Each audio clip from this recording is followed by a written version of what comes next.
Coming up on Philosophy Talk, non-human rights. The rights of non-human animals. What do the Ganges, Himalayan glaciers, U.S. corporations, and you and I all have in common? We're all recognized as persons under the law. If a person is not just a human being, then what exactly are they? What kind of lives must non-human animals have to count as persons? Honey, I'm 7 non-fox years old now. My father died at 7.5. I don't want to live in a hole anymore.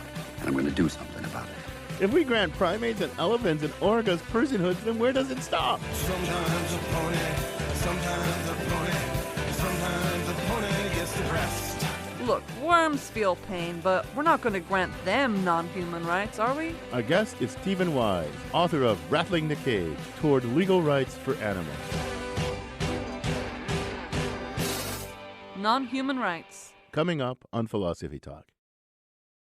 Thanks for listening to this episode of Philosophy Talk. Want to think deep this holiday season? Become a subscriber and get access to 500 hours of philosophizing, anytime, anywhere. Or help your friends and family think deep by getting them a gift subscription. Or help them look like deep thinkers by getting them cool Philosophy Talk swag from our online shop. More information at our website, philosophytalk.org. And now, on with the show.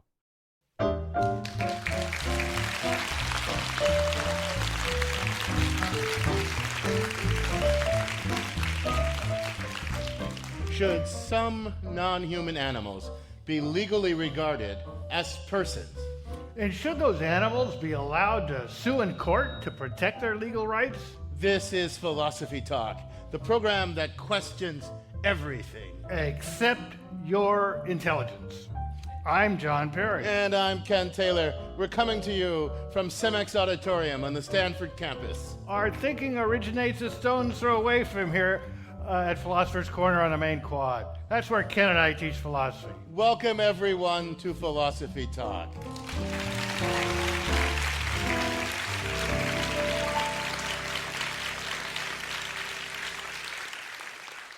Now, most philosophers believe that we humans have rights because, well, we're persons. Now, if it turns out that some non-human animals are persons too, then it just follows, as night does day, that they should have rights, non-human rights. Oh, wait a minute. What do you mean by person here? For most people, person means human being, so it's like contradictory. Well, Descartes, for example, thought that to be a person meant to have an immaterial soul, and he thought that the soul is the seat of all thought and consciousness. So a person is an ensouled human being. Yeah, Descartes thought a lot of things. In particular, he thought that non-human animals lacked these souls and thus were just fleshy automata with no thought or consciousness. Well, if you ask me, I think Descartes overestimated humans and underestimated animals, frankly, because I don't think there is a soul. I think you're better off with John Locke. John Locke said that any creature with a conception of itself counts as a person, whether it's a parrot or whatever. According to him, a person is a thinking, intelligent being that has reason and reflection, so it considers itself as itself. Well, I think that Locke's got it much better. One thing is, you don't need a soul to do that. Any creature with a half-decent sized brain can consider itself, as Locke puts it. Okay, decent-sized brains, but big deal. I mean, size of brains. Is there any other reason to believe that some animals consider themselves as themselves? Yeah, well, just take the simple thing of pain. Obviously, animals feel pain. Obviously, they hurt. Well, that's not enough. I mean, if that's all it takes to be a person, I would think worms would be people. You stick a hook in them, they writhe around, they sure look like they're feeling pain. You going to give them rights? Well, maybe. But I'm actually thinking about more than just writhing around. I'm thinking about animals that are capable of much more than, simple aversive reactions. I'm thinking about the capacity, to understand and then to represent the infliction of pain, for example, as an infliction of harm upon the self. As me you're hurting. Okay, but why? Why is that so important? Well, because just think about it. Think about the way humans respond to pain. We complain. I mean, we may threaten not just to hurt the perpetrator of the pain, hurt him back, but to take him to court and sue him. Now, why do we do that? What's behind that? That's because we understand and represent the willful infliction of pain by the other, you're inflicting pain on me, as a violation of the self. And that's what makes us persons. Have you got any evidence that animals can do that sort of thing? Has any animal ever lodged a complaint with you against another animal for violation of itself? No. Take Coco the gorilla. Maybe she could lodge a complaint using American Sign Language. I mean, she was taught something like 1,000 different signs, John. And there are African gray parrots. They're amazing. They can speak in whole sentences. So you think that what makes gorillas, say, and African gray parrots persons, unlike, say, worms, is the capacity for language. Now, I think Locke might agree with you there. He thought very highly of talking parrots, actually. I know he did, and I think that's part of it. I don't think that's the whole thing. I think there's more than that going on. I mean, think about elephants. They have these really strong social bonds, complex relationships with one another. They grieve. They actually grieve when their family members die. And they even seem to have mourning rituals. So look, they can clearly do this thing that distinguishes persons from non-persons. They can distinguish self from other. And they can experience the loss of the other as the loss of something valuable to the self. Things matter to them. So yeah, they're persons. All right, so suppose I grant you that at least some non-human animals have some of the hallmarks of genuine personhood. What follows from that? Then the floodgates open, John. Then it follows that we ought to start treating these animals like the persons they are, and not just as things. We ought to recognize that they also have the right to life, liberty, security of person. I mean, the right to be free from fear, oppression, and slavery. The right not to suffer cruel or degrading treatment. I mean, the floodgates open. Well, come on, Ken. It took a civil war to get started on recognizing the rights of African Americans, and the process is incomplete. What do you think it's going to take to get the rights of chimps and orcas and parrots recognized? Well, look, I admit it's going to be a long slog. But as Confucius says, even the longest journey begins with a single step. You're so learned. A good place to begin our journey towards deeper understanding is with our roving philosophical reporter, Liza Veal, who takes a scientific look at the personhood of non-human animals. She files this report. Primatologist Franz de Waal tells a lot of adorable stories about the chimps he studies behaving altruistically. At the field station, for example, we have a very old female. Her name is Penny, who can barely walk, who has arthritis. When the other young females see her get up to go to the water spigot, they run ahead. And they take a drink for her, and they return to her and spit it in her mouth so that she doesn't need to walk that whole distance. Why does this kind of altruism seem a lot more heroic than, for example, the way an ant sacrifices itself for the colony? Is it because ants seem to be merely obeying genetic reflexes, but the monkey seems to be making a choice? What if I could teach this monkey the difference between right and wrong? De Waal suggests that actually social animals can't help but be empathetic. It's a primal instinct, and it doesn't involve a lot of choice. It turns out, De Waal found, that even having a sense of fairness might be innate too. You can watch videos of his experiments. In one, you see an adorable little chimp get himself a piece of cucumber by exchanging it for a rock. Then he watches his chimp friend do the same, only in return receive a grape. The first chimp instantly knows he's been ripped off, rages against the bars of his cage with his anguished face to the sky as if petitioning the gods for mercy, and then proceeds to stage a hunger protest against the injustice by dutifully handing over rocks just so he can take his cucumber pieces and throw them at the researcher. But De Waal goes on to say, eventually both chimps get upset by the unfairness, not just the one that's been shortchanged. We have found that sometimes the one who gets the grape tries to equalize the things by refusing the grape till the partner also gets one. Wow. And we have now reached with chimpanzees the point that their sense of fairness is much more evolved than in these monkeys and is very similar to the human one.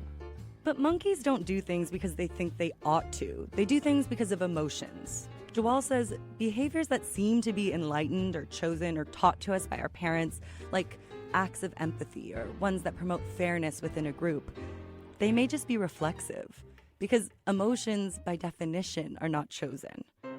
Your mind is representing what has changed in your organism while you are in the emotion. Neuroscientist Antonio Damasio describes an emotion as a non-conscious set of actions that play out in an organism. So let's take the emotion fear. Imagine you're driving on the highway and someone swerves in front of you. In a single instant, You have your heart rate that goes up, and you have the blood pressure that goes up, and you have your hypothalamus spritzing cortisol. and automatically you swerve away. This is your prepackaged biology controlling you. None of it is chosen. We have this program in us, and we have it not just for fear, but we have it for sadness, anger, joy. We have it also for a variety of emotions that we call social emotions. For example, embarrassment, shame, contempt, compassion, admiration, pride, guilt. All of these exist as prepackaged arrangements in the biology of your brain. Scientists keep finding more and more species whose behavior, like ours, is motivated and regulated by emotions, even ones that can't physically emote, like snails. But we can't read snails. There are plenty of animals that have the capacity to feel emotions that we don't feel for. Vermin and rodents and birds and crayfish. We humans mostly only intervene to protect the species that we empathize with.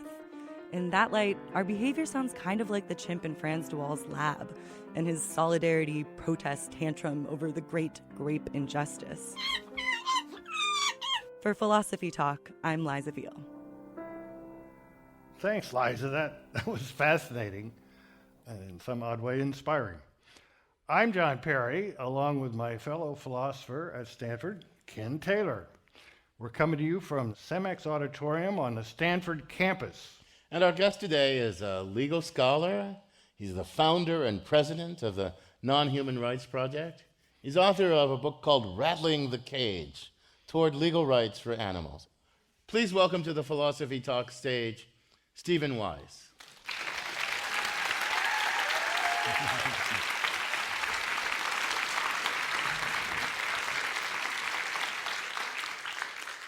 Steve, you're working as a lawyer fighting for the legal rights of animals. So how'd that come about? How'd you first get interested in this issue? Well, believe it or not, it was a philosopher. Peter Singer wrote a book about how we treat non-human animals. And I read that when I was a young lawyer, and I realized that we treated them terribly. We treated them terribly in vast numbers. And for me, most importantly, there didn't seem to be anyone who was standing up for their interests. And so the reason I had become a lawyer is I'd come out of the anti-war movement, maybe 3 or 4 wars back in Vietnam. And the reason I'd become a lawyer was because I was interested in issues of social justice. And I thought that nowhere could I make a larger impact than trying to represent the interests of the non-human animals of the world. So that's what I decided to do. Your organization is called the Nonhuman Rights Project. Why not just animal rights? That's a familiar term. Why not just use that? Well, we're animals, and so we didn't want to confuse the rights of non-humans with humans. That's the first reason. The second reason is that the idea of animal rights has been around for 20, 30, 40 years now, and people now tend to think of it as involving anyone who's really doing anything to advance the interests of non-human animals. And we as lawyers look at it in a technical way. We're actually not looking to protect them, or we're not looking out for their welfare. We're trying to establish and then protect their rights. So we talk about the rights of non-human animals. So the main rights in animal rights is to be treated kindly and humanely. And I don't know if those are rights or just things that humans do, but you've got something else in mind. We do. We are not interested in asking other human beings to treat non-human animals humanely or nicely or non-cruelly. We're saying that the non-human animals themselves have the rights to be treated in certain ways. It's a good distinction. I mean, if I were convinced that corporations are persons that have rights, I still wouldn't treat them humanely. So I think it's an important distinction. So wait a minute, though. So there are some animals you think that you can mount an argument in courts of law under statute, the Constitution, common law. You can mount an argument in courts of law that certain things that apply to human beings ought to apply to them too. There's a certain class of animals that you think you can do that with. We look to see why the courts value non-human animals. What kind of qualities do they value? So we actually don't sue under statutes or sue under the Constitution. We sue under the common law, the law that judges make. And so when we're going into a state, we try to understand what are the values and principles that the judges in those states say that they hold, and then we fashion our arguments around those so that we essentially come to them and say, you believe certain things, we agree that these certain things are true, and we're telling you that our non-human animals ought to have rights for the same reason as so humans we're going do. to have to dig into what those certain things are in our next segment. This is Philosophy Talk, coming to you from CEMEX Auditorium on the Stanford campus. Our guest is founder and president of the Nonhuman Rights Project, Stephen Wise. Coming up, our next segment. Should some non-human animals be considered persons under the law? That's our basic question. But what criteria would we use to determine non-human personhood? Non-human animals, non-human persons, and non-human rights, along with questions from our human, all too human, audience when Philosophy Talk continues.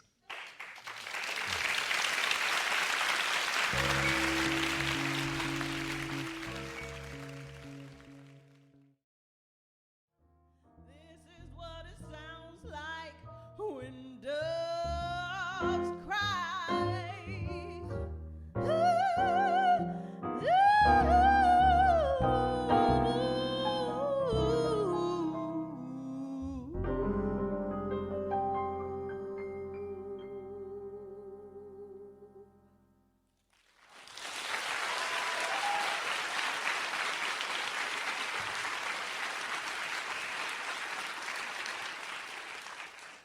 Thanks to our musical guests, the Tiffany Austin Trio.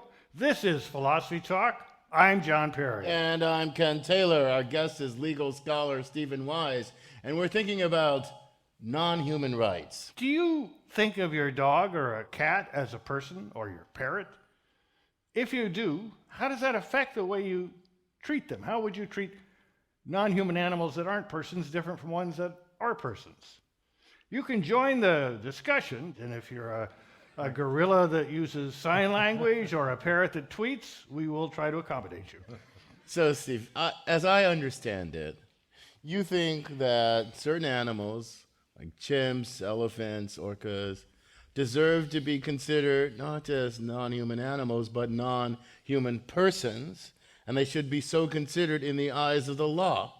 Now, there's the legal notion of person, there's the philosophical notion of person. I want to start with, what do you mean by person? What are you getting at when you say that non-human animal is a person? Well, I'm not really getting at anything. What I'm trying to get at is what the judges are getting at when they think of what a person is. And what a person is really a rights container. So in order to have a right, you have to be able to have the capacity to have a right, the capacity to hold a right. And that's what a person is. A person has the capacity to have a right. So that's what we try to establish. That's a little empty. I mean, how do I know? How do I know? Okay, I look out there, I see there's a chair. That's not a rights container. It's a butt container, but not a right container. And I see lots of human beings. I think they're all rights container, right? My dog would come in here. I mean, I really love my dog. Whether she's a rights container, I don't know. What distinguishes a rights container from a non-rights container? What judges say distinguishes a rights container from a non-rights container. We don't come up with our own philosophical or jurisprudential ideas. What we try to understand is what do the judges think a person is? Okay, I'm the judge. I'm the judge. Convince me that animal is a rights container. Okay, so I'd say, so what do you think a person is, Judge? You're worse than Socrates. And he says, I was just going to ask you. I said, well, no, I'm glad you asked.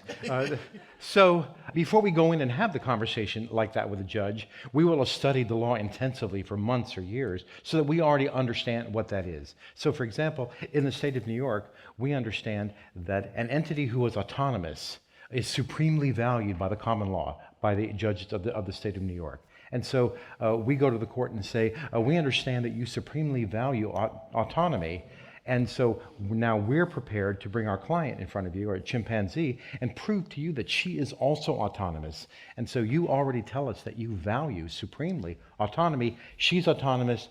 Her autonomy should also be valued, and she should be a person. Okay, so you can take the lawyer out of law school and over to the business school. That's about as far as we get around Stanford. But we don't want to take the lawyerly perspective out of the lawyer, but suspend it a little. We got the philosophical perspective. If the judge decides this way or that way, would they be right? What is a person? Now, let me suggest something. In psychology, there's been, well, I think actually Darwin was the first to come up with the idea of a mirror test. But Gallup, not the pollster, but another Gallup, had this idea that could animals look in a mirror and with a little time to figure it out, realize that they're looking at themselves. That would mean that they would get information about the object in the mirror. So you have a chimp in particular. They look in the mirror and you've smeared some stuff on their head without them knowing it, and they see the stuff on the chimp's head and they rub it off. Now that shows, what does it show? Well, it's showing that there's some sense in which they realize they're one of a group of which that's another one, and there's commonalities, and so the limiting case of identity makes sense. I mean, now, it's very controversial in psychology, as everything is, because how else would you get grants? But still, it's a kind of a common sense test, and some birds pass it, some birds don't. Most of your apes do, primates, we do, mostly. Children don't necessarily at the beginning, but there's a clear stage. Is that the kind of a thing that would cut any ice in court? Does it cut any ice with you? It cuts a lot of ice with me. But as I tell my students, judges don't care what cuts ice with me. What they want to know is what kind of legal arguments can we present to them that will persuade them. And so when we use the argument of autonomy, that we argue that autonomy is a sufficient condition for personhood, we begin by bringing in expert evidence from Jane Goodall and many other ape cognition experts from around the world, and we prove that they're self-conscious. They pass the test you're talking about. And even we go further, that they have a theory of mind, that they understand that not only do they have a mind, but that others have a mind. So they're interpreting and predicting what their conspecifics do in terms of what must be some theoretical understanding of what goes on inside him, in the sense in which I have a theory of your mind, right? I think you have beliefs and desires. There's lots of scientific experiments and data to support at least the thought that primates and other animals they're very much on the way to something like a human-like conception of the self. Duvall, who was on our roving philosophical reporter, has all this stuff about strategic intelligence in ape, how they can deceive each other and all that. But I'm a little bit confused about something. You say, well, it's not really what I think. It's not so much even what the science thinks. It's what the law thinks, what the judge thinks. And you look at these opinions, and you say, Judge, you seem to value autonomy. I'm going to say, okay, here's an example of autonomy, so value it in this chip. But I have to ask you a question about the common law or the constitutional law or the statute. Has the law really thought this through? Or is it just a bunch of, I don't want to say half-aid stuff, right? That's a kind of collection of rough intuitions. I mean, I think the question of what is autonomy is really hard. And some of my colleagues in the philosophy department, they spend their whole careers trying to understand autonomy. It doesn't sound like the law. And then I wonder if you're just exploiting the shallowness of the law as a tactical strategy. Well, it was a good lawyer. He better. Yeah, I know. But I'm wondering if there's something deeply philosophical and scientific at stake, or just the half-baked notions of the law that aren't really thought through.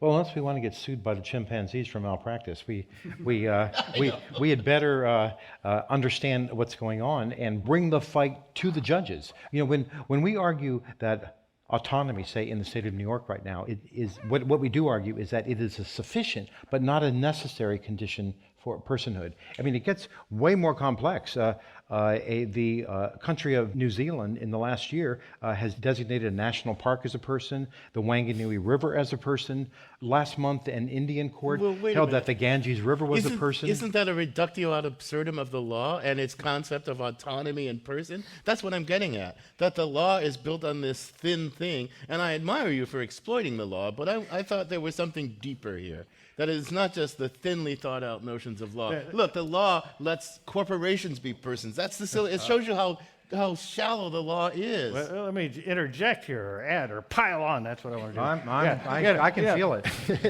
I mean, something made you decide that you wanted to get the courts to do this thing, which you're going to get them to do in whatever way it takes.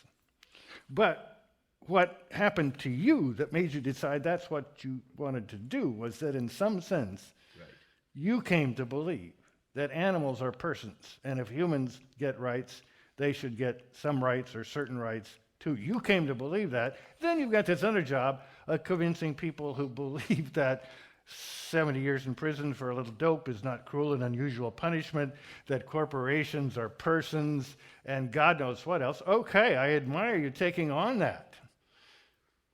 Well, I know it's a thankless task. You've got a huge round of applause, but I mean, frustrating task. But what deep inside of you did you become convinced of? Yeah, right. I became convinced of the fact that many non-human animals can suffer terribly. They can live in social groups. They have all kinds of complex emotions. They can think about their lives. They can understand that they've had a past. They understand that it's them. They're living in the present. They can understand that they have a future, and they can plan for the future. Like chimpanzees, it's clear, can plan for the future. And putting them in prison for something that they didn't do wrong is just as bad and maybe worse than putting a human being in for something that he or she has done, because they understand why they're there. Chimpanzees don't know why they're there. Elephants don't know why they're there. Orcas don't know why they have to rot in a little swimming pool in SeaWorld. They just don't know. They're just there. But that doesn't mean that they don't suffer any more terribly than would a human being. And so our job is to alleviate that and get them back to where they should belong. You're a person who deeply feels it's what sounds to me like a philosophically very well thought out and compelling version of a person, that they're persons. And then there's the job of convincing some guy that Bush appointed or to rule a certain way, and I admire you for that too. You're listening to Philosophy Talk. We're talking about non-human rights with Steve Weiss in front of a live audience at CIMX Auditorium at Stanford University. If we've got questions from that live audience, I'll go back and forth from one side of the room to the other. Welcome to Philosophy Talk, sir. Hello, I'm Mike from Santa Clara. In the course of humans coming to understand that some animals need to be represented before the law, how is it decided which attorneys will represent those animals? I think that's an excellent question. Thank you for the question, Mike. They have to work without a fee, I suppose. Okay, well, we decided that we would. One of the things that we do is we file writs of habeas corpus on behalf of chimpanzees. And one of the reasons that we chose a writ of habeas corpus is that traditionally there is no, what lawyers would call, a standing problem, that anyone who sees a person who's being illegally detained against her will, anyone can go in and make that complaint. So we say we're going in and making a complaint on behalf of that chimpanzee who's being forced to spend his life in a cage. Wait a minute, the standing problem. You said anyone who sees a person. Isn't the issue of personhood at stake? I mean, for me, the issue of personhood is not at stake. I'm a person. I'm being detained. Okay, there's a chimpanzee. Maybe it's owned by somebody, right? They have some standing under the law, I guess, if ownership of chimpanzees. And you say, but that's a person. You can't own a person. But isn't that what's at stake? Oh, that's right. We go in and say, you might think that that chimpanzee is your property. We're saying, oh, you've been making a terrible mistake. That chimpanzee is a person. Mm-hmm. And so we are now going to use a writ of habeas corpus to bring the question, am I right? Is she a person, or are you right and she's your property, in front of the court? Okay, so we got a dolphin, let's say, that's being kept in captivity. And some people are protesting this and maybe suing the people who run the place and so forth on the grounds that this is cruel, they're not happy, so forth and so on. But that's not your take. Your take is they are a person, and there's no right to imprison persons unless they've found to have done something wrong by a court. Now, with the animals you think are persons, is there this possibility of them doing something wrong so that they lose their right of freedom? I don't think so. We would view a chimpanzee as having the autonomy to be able to make the decision, should I be living in that cage or should I be living in the wild or on an island with 25 other chimpanzees? But requiring a chimpanzee who is not one of us, does not have our culture, to live according to our rules upon penalty of being imprisoned, we don't think they have that sort of capacity. And so they would be like a human being who's not competent. They aren't competent to, say, sue someone. Like if I have a 15-year-old child, even my 15-year-old child is not competent to sue someone. So you have to have a parent or guardian sue someone, and we're the guardians for the chimpanzee. So you could not bring a criminal prosecution against them any more than you could, say, against a 6-year-old child who carried a gun to school and shot someone. Welcome to Philosophy Talk, sir. I'm Bill from the farm. It's encouraging and gratifying to see that the monkeys, unlike some people, know what justice is.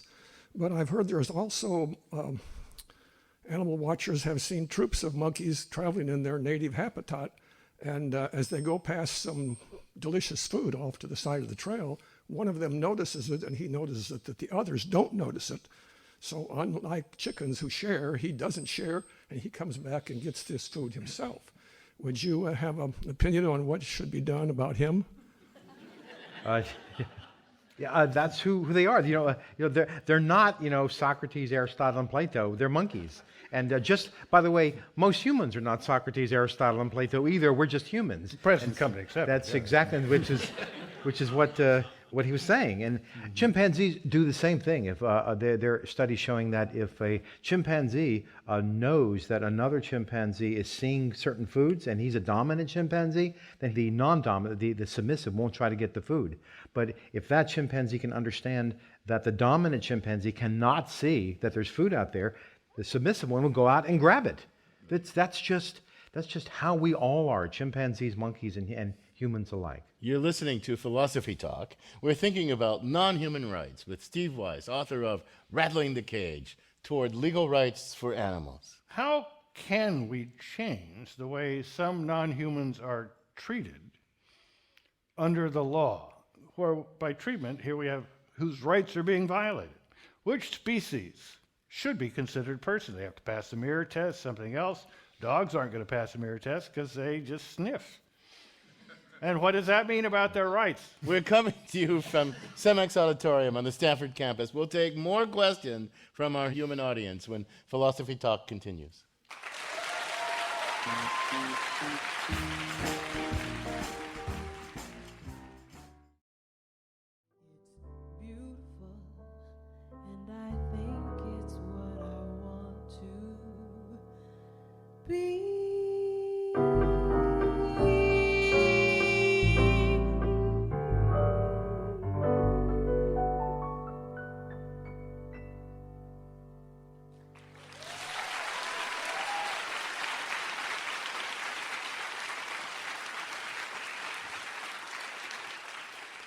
Thanks to our live musical guests, the Tiffany Austin Trio. I'm John Perry. This is Philosophy Talk, the program that questions everything. Except your intelligence. I'm Ken Taylor. We're thinking about non-human rights with Stephen Weiss, founder and president of the Non-Human Rights Project. And we got questions from our live audience. Welcome to Philosophy Talk, sir. Hi, my name is Gregor from Los Altos. Imagine you were a dictator with absolute powers. Which non-humans would have rights, and which rights would they have? That's a good question. We were going to ask you that We question. were, yeah. So you just thanks, Gregor. It's really hard to know. I think what I would say is that many non-human animals, many species, should be legal persons, and that they should have the capacity for rights. So we don't have to fight about that. What we fight about is which rights are appropriate for them, or maybe none, maybe one, maybe 100. And so that means we bring in experts who've studied them for years or decades, and so that we can understand, who they are, what sort of minds they have. Are they the kind of entities who ought to have the rights that lawyers and others are claiming for them? I want to press you on something that you said toward the end of the last segment. How there are creatures to whom we can do moral wrong, but they can't do moral wrong to us. They're not responsible. I mean, one of the things our notion of personhood was about, and that's what got John Locke going, about personhood, and he wanted to find where are the centers of moral responsibility. They're where persons reside, right? But this notion of personhood that you apply to animals is completely disconnected, it sounds like, from moral responsibility. Well, chimpanzees, for example, have a rule-based society. They have a sense of morality, Right, within their chimpanzees. collectivity, right. Nobody asked them to be part of human culture and human society, and so it's too much to say we're going to enslave you unless you can figure out how to follow all of our rules. So what the Non-Human Rights Project is saying, look, they're a person who we ought to recognize, at least for so-called negative rights, immunity rights, that we should essentially just leave them alone to live their lives. Like, that's the consequence I wanted to get out. Leave them alone to live their lives. So, I'm kind of a cosmopolitan internationalist sort of dude, a kind of wide-ranging human cooperation, all stand equal before all, a global moral community in which we're all wrapped up. You're not saying, well, chimps too, as part of that global moral community. You're saying, they're over there left alone by us, like the alien other who should not, like the Star Trek Prime Directive kind of thing. Do I have that right? Yes, I think it's actually quite close. They are, as one person wrote, they are other nations, and that we leave chimpanzees alone to be chimpanzees, and elephants alone to be elephants, and birds alone to be birds. And maybe someday we'll leave other nations alone. Well, that's Welcome to Philosophy Talk. Indeed. Hi, I'm JC from Oakland, California. And I was wondering, kind of along the same lines as you guys were talking just now, if I were to find myself in the same place as a non-human animal, they may not recognize my rights that you're talking about. So, should we recognize rights for someone who's not recognizing rights for us, and if so, why? What about that? The fact that there's never going to be kind of reciprocal recognition between us and them. Well, that's really a lot to ask of them. We're not saying that chimpanzees have the same complexity that we do. We don't know whether they can recognize our rights, although we have hints of it. When I was in Africa looking at chimpanzees, they didn't attack me. They kind of let me alone. They understood that I was on their territory. Jane Goodall has talked about the fact that she has been charged by chimpanzees many times, even when her back's up against a cliff. But no one has ever harmed her in that way, nor have they ever harmed any other human being. And so I think in their own ways, they are respecting us. Now, whether it's because they think we have rights or not, I just don't know. So let me ask you, Steve. It sounds kind of paternalistic, right? It sounds almost like back to Genesis, like we have dominion over this, and we get to decide who has which rights and whatnot. Instead of, if you deny the possibility of like moral community with them, in which we deliberate as equals together how we're going to live together and who has what rights, it sounds very paternalistic to me. I don't know if that's a bad thing, a good thing, a necessary thing, but do you own up to this paternalism? No. Maybe we should extend like a veil of ignorance so that when you're trying to set up the ideal moral world, you don't know whether you're going to be human or not, and begin from there. So, okay, that's really interesting.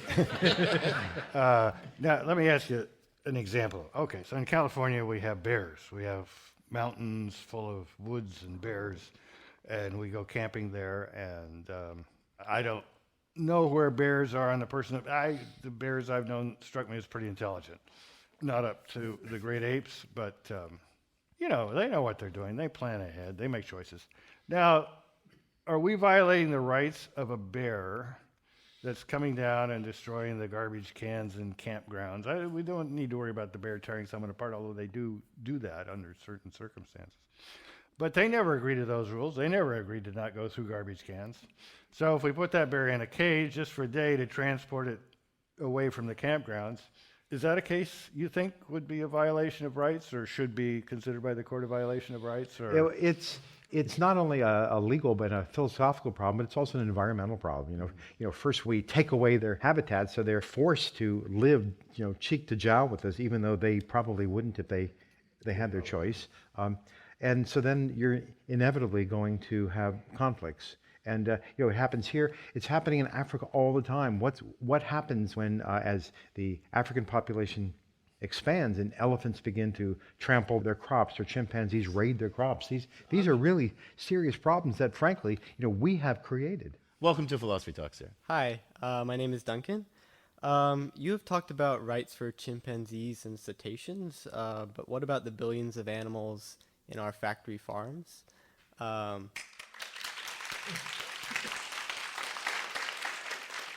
Are cows, pigs, and chickens right-bearing subjects? Should we all be vegans or vegetarians? Like, where do you stand on that issue? Well, again, where I stand on it doesn't really matter.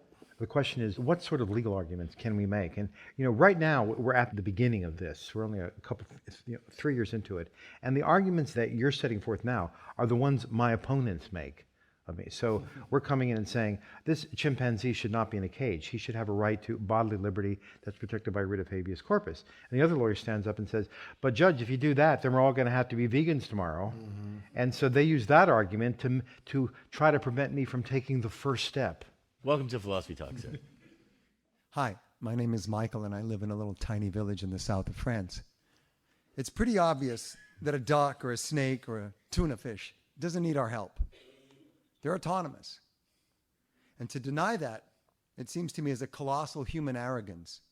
My question is, what other criteria do judges have besides autonomy to determine if something is a person? Judges use public policy. 130 years ago, an American judge, Oliver Wendell Holmes Jr., wrote The Common Law, and he said that the life of the law is not logic, but is experience, which you might be experiencing tonight. And I know my two co-hosts are experiencing the fact that law is not logical. It comes from experience. And whether or not any entity, whether it's a river, a glacier, a chimpanzee, or a pig, is going to be a person, will be a matter of public policy and morality. And it's something that judges have to try to figure that out, even though they're not particularly educated either in public policy or in morality. Welcome to Philosophy Talk, sir. Thank you. My name is Chris. I guess I had a question for the hosts who are questioning our guest. When you talk about, why should animals have rights? I say, well, what if we asked why should humans have rights? In particular, why should all humans have rights? And if we look at distinctions between different groups of humans versus humans and other animals, I think we'll find the difference to be in amount rather than in kind. This is a very complicated question. We could spend hours talking about this complicated question. I mean, the foundation of the theory of human rights is complicated, but I think one of the things you're getting at is a Peter Singer kind of line. He once argued, and he got in a lot of trouble for this, that some humans with severe dementia, for example, are less cognitively sophisticated than some animals, right? And if rights are based on the degree of cognitive sophistication, then some animals have more moral standing than some humans. And you're kind of hinting at that possibility. Because why do these, let's call them diminished humans, have full human rights? And if the diminished human is equivalent to some animal, why doesn't that animal have equal rights? That's a complicated question. We could talk hours about that. But it's a very good question because, that's how you get started. You say, well, why do us white people have rights?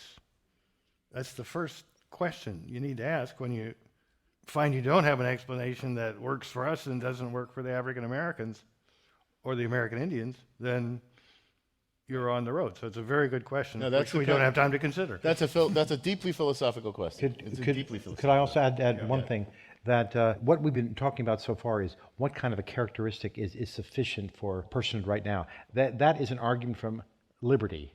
It's a non-comparative rights argument. It's not from equality, it's from liberty. Now, from my point of view, I think it's terrific that even a human being who doesn't have a brain at all is entitled to fundamental rights. And then we then say, well, as a matter of equality, there is something wrong with a human being who doesn't even have a brain, who has certain kinds of fundamental rights. But these chimpanzees or elephants who have these immensely complex minds, wonderfully complex societies, live social lives, rich emotional lives, to say that they're going to be things, while the human beings who don't have any brains at all are persons.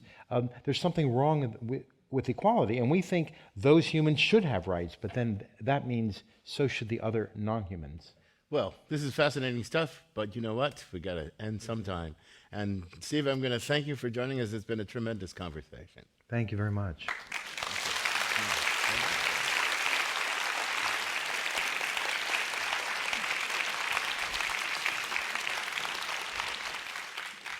Our guest has been Stephen Wise, founder and president of the Nonhuman Rights Project and author of Rattling the Cage, Toward Legal Rights for Animals. Now, this conversation continues at Philosopher's Corner at our online community of thinkers, where our motto is Cogito ergo blogo. I think, therefore I blog.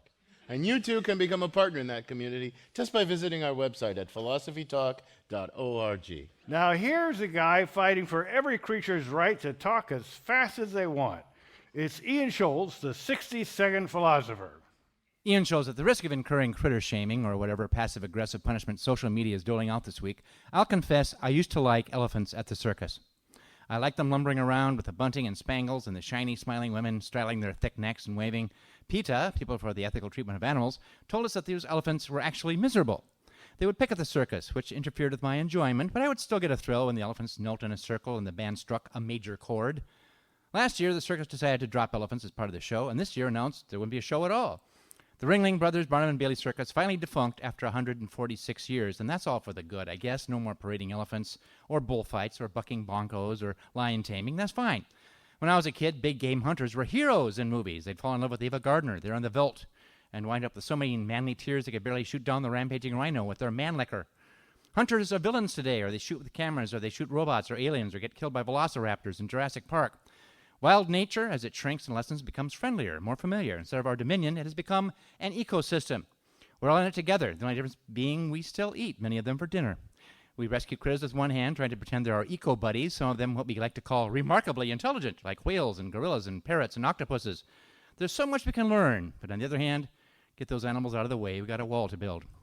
The retired circus elephants have been sent to the Center for Elephant Conservation in Florida. PETA is still not content with this because that's not a real sanctuary. It has huts and chains and exposure to tuberculosis. Well, PETA will never be happy. When they heard about a remake of Dumbo, they wrote a letter to Tim Burton urging him to have Dumbo and Mom end up at a sanctuary at the end of the movie because even imaginary animals deserve ethics.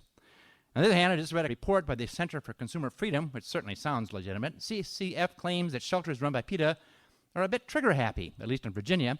Since reporting euthanasia statistics became mandatory in 1998, according to CCF, PETA has killed over 85%, or 36,000, of the animals at its Norfolk shelter.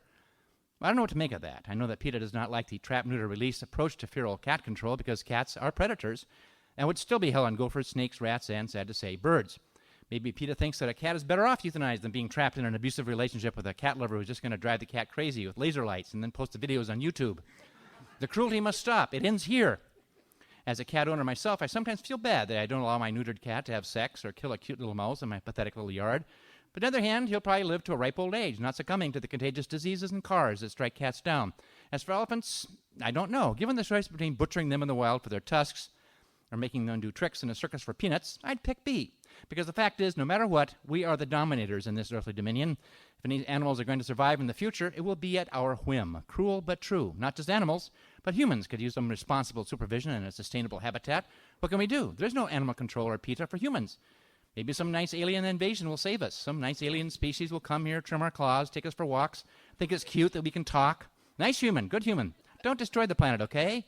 Here, some gluten-free kibble for you. I gotta go.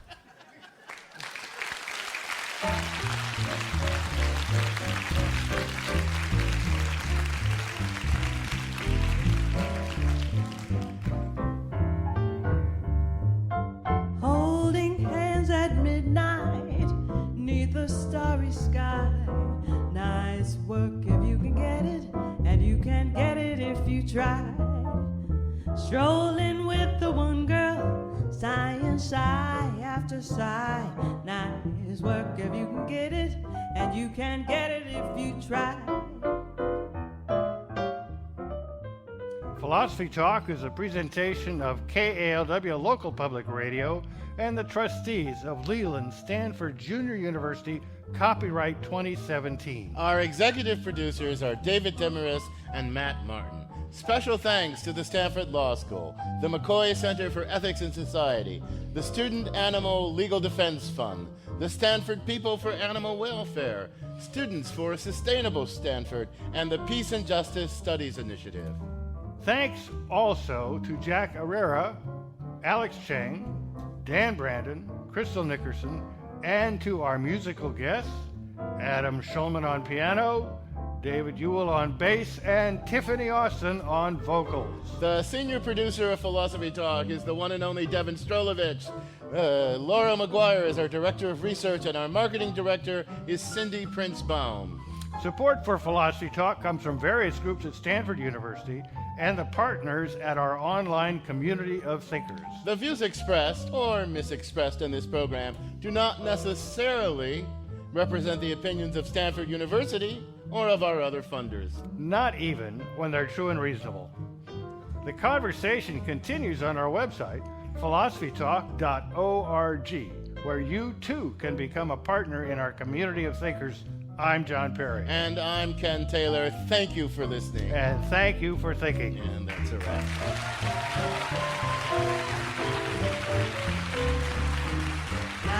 Work if you can get it, and if you get it, won't you tell me how?